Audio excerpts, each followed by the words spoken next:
Fame loves the finished story, but Tyler Perry's career was built in the years when nothing looked finished at all. The public sees the studio gates, the movies, and the big partnerships, but the real beginning was quieter.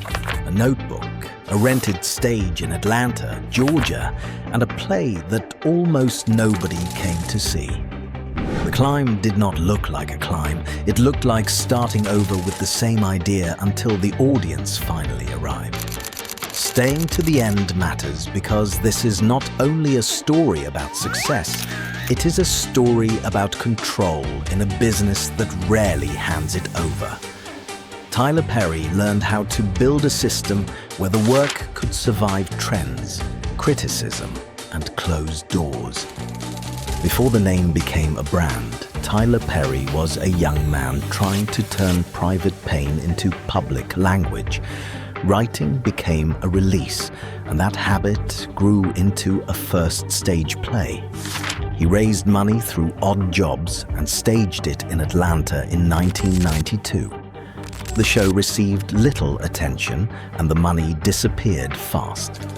When an artist self-funds a dream, there is no cushion. Those early years are often reduced to one line: living in a car. Oprah Winfrey's interview with him describes a period when the dream kept moving even as stability fell away. Other reputable summaries describe stretches of homelessness and pay-by-the-week lodging during the long push to make the plays work. That detail matters because it shows the kind of pressure that usually ends creative careers. Perry made space by taking on every job around the art. In the early stage play years, he was not only the writer or the performer, he handled promotion, booking, and the unglamorous work that keeps a show alive. The Georgia Encyclopedia reports that he saved his own money to rent the 14th Street Playhouse, where he directed, produced, promoted, and starred in the play. That is closer to building a small business than chasing a role. Then, the same story that struggled in 1992 found a different life later. Britannica explains that the first staging pushed him into extreme poverty, but by 1998, the work finally connected with people. That gap between 1992 and 1998 is the hidden part of the hustle. It is repeated effort, with enough humility to learn and enough stubbornness to try again. The stage plays became a parallel universe next to Hollywood. They toured, they sold tickets, they grew a loyal audience long before mainstream media paid attention. Tyler Perry's stage work often centered on family conflict, faith, regret, and repair. Comedy sat next to grief. It was direct storytelling, built for audiences who rarely saw their everyday emotions treated as worthy entertainment. And the work did not stop when the curtain dropped. Over time, videotaped stage plays and DVD sales became part of the business model, turning live theater into something people could replay at home. A 2008 ABC News profile described millions of DVDs sold across films and videotaped stage plays. Earlier reporting also noted how church-based marketing and the gospel circuit helped build demand well before Hollywood fully understood it. When people feel invisible in public culture, they do not only want amusement, they want recognition.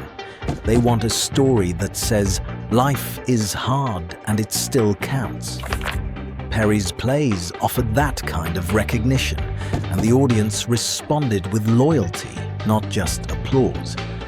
Out of that world came Medea, the tough matriarch who could scold, joke, and protect in the same breath.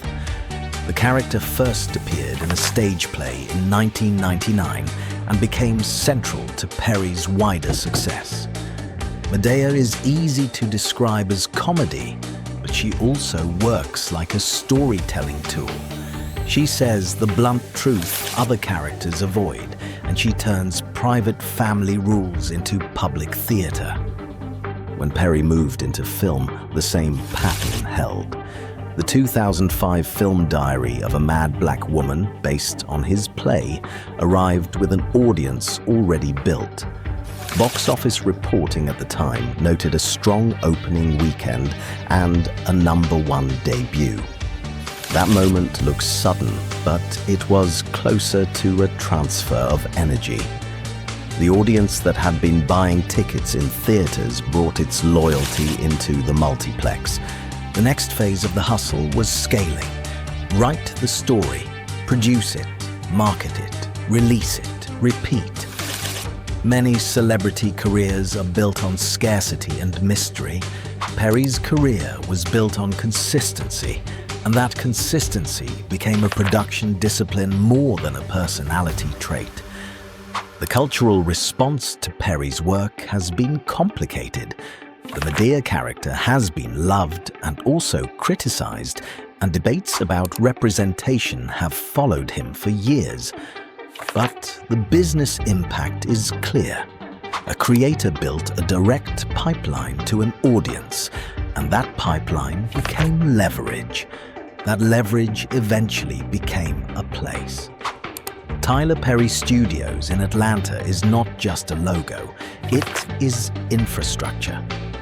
The studio's current home sits on the historic grounds of the former Fort McPherson, a 330-acre property transformed into a major production campus.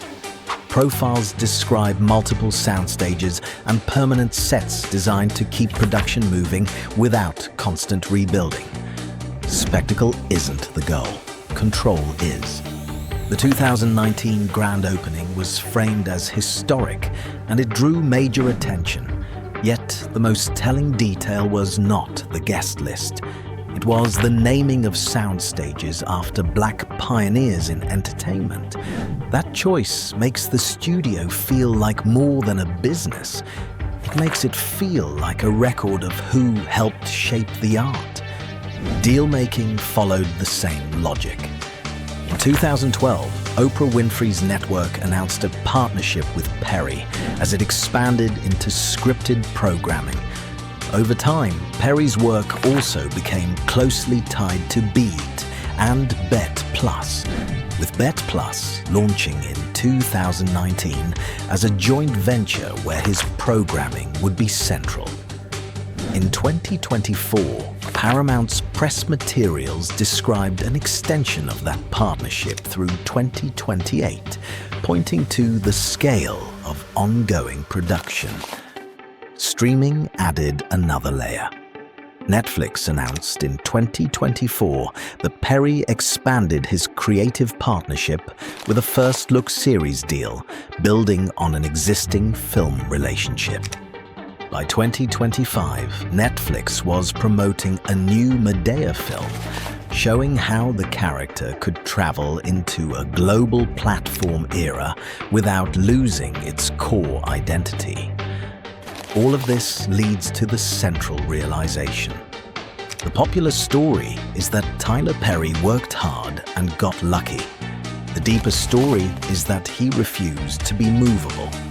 In entertainment, visibility is treated like the prize, but visibility can be rented. It can disappear when trends change. Perry built something heavier than visibility: infrastructure. That is why the early failures matter. A flop can end a career when the dream depends on approval.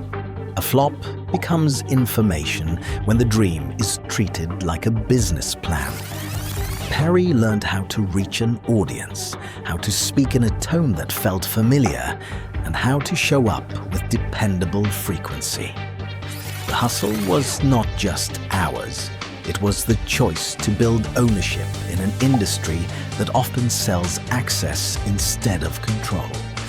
Even the symbols around the studio reflect that mindset. Atlanta news coverage has described a blue car displayed outside the studio as a reminder of the period when he was broke and sleeping in a car.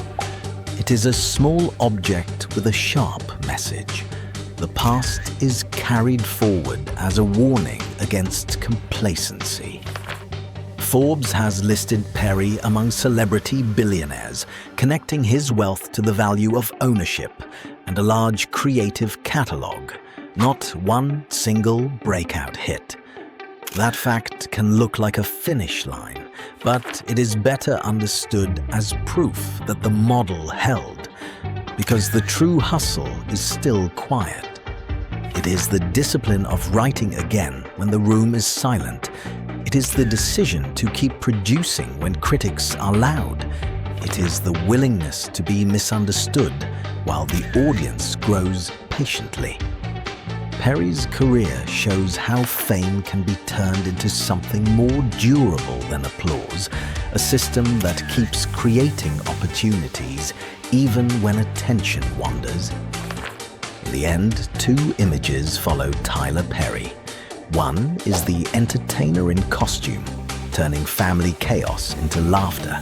The other is the builder in Atlanta, turning storytelling into a supply chain.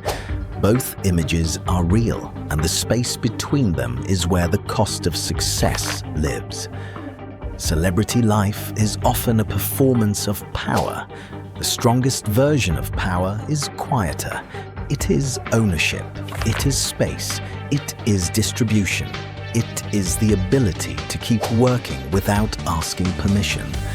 And the strange part is how ordinary that work can look up close. A script on a desk, a schedule on a wall, a set that has to be lit again before dawn. The outside world calls it confidence.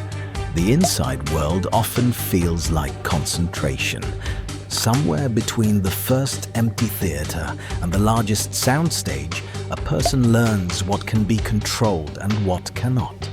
The audience can leave, reviews can sting, platforms can change their rules. But a foundation built early can keep holding weight, even as the meaning of fame keeps shifting. And the quiet question underneath it all remains: